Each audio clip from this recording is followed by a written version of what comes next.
Rising stock prices are profitable for many experienced traders. However, some people use a technique known as short selling to achieve the exact opposite, earning from equities that lose value. In this video, I will share with you the benefits and risks of short selling.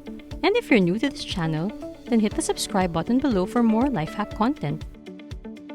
The traditional way to profit from stock trading is to buy low and sell high, but you do it in reverse order when you wish to sell short. When you anticipate that a security's price will fall, you should consider using the short selling method. It entails obtaining a security from your brokerage that you believe will decrease in value and selling it on the open market. Your strategy is to later purchase the same stock, preferably at a discount from the price you originally sold it for, and keep the difference after paying back the initial loan.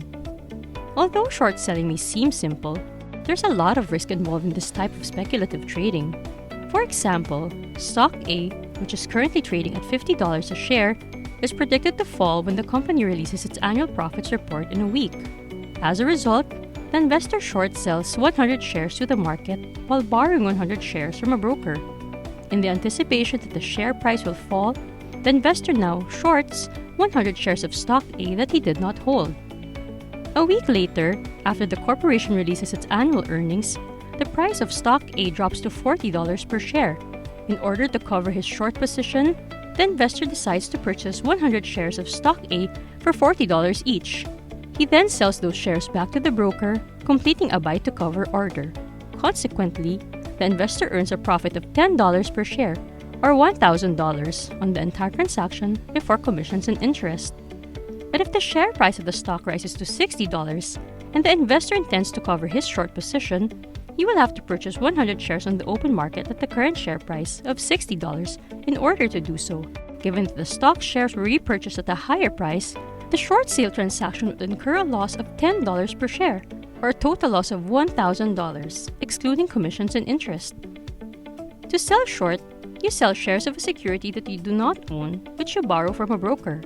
After you short a position via a short sale, you eventually need to buy to cover to close the position, which means you buy back the shares later and return those shares to the broker from whom you borrowed the shares.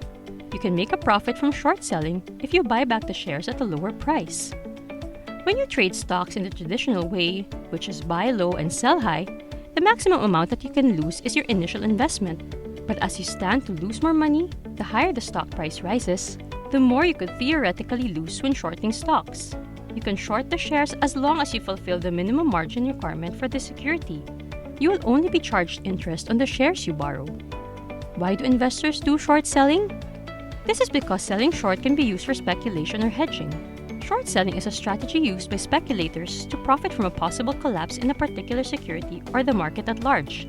Hedgers employ the tactic to safeguard profits or reduce losses in an investment or portfolio.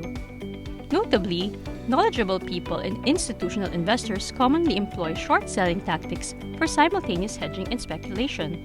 Among the most frequent short sellers, hedge funds frequently take short positions in particular stocks or industries to protect their long positions in other equities.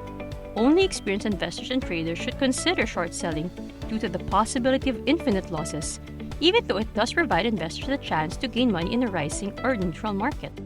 Buying stocks is a less risky option for the average investor with a lengthy investment horizon than short selling. Only in specific circumstances, such as a protracted bear market or when a corporation is having financial problems, may short selling make sense. However, only experienced investors who have a high risk tolerance and are aware of the dangers of short selling should attempt it. Trading commissions are not the only expense involved when short selling. There are other costs that need to be considered. 1. Margin interest.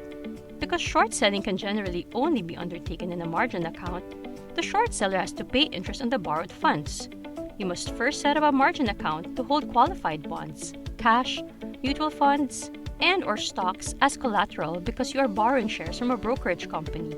You will be charged interest on the value of the outstanding shares until they are returned, just like with other types of borrowing, though the interest may be tax deductible.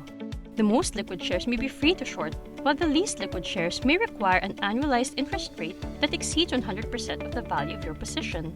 Interest rates can also shift abruptly if the shares become more or less liquid. At the current rate, interest accrues every day and is taken out of your account once a month. 2. Stock borrowing costs.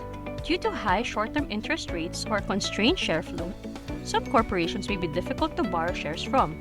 The trader must pay a hard-to-borrow fee based on an annualized rate, which can be fairly high and is prorated for the number of trades that the short trader has open in order to borrow these shares for short selling. 3. Dividends and other payments. The short seller is responsible for paying dividends on the shorted shares, as well as any business expenses connected to the shorted stock, like stock splits and spin-offs.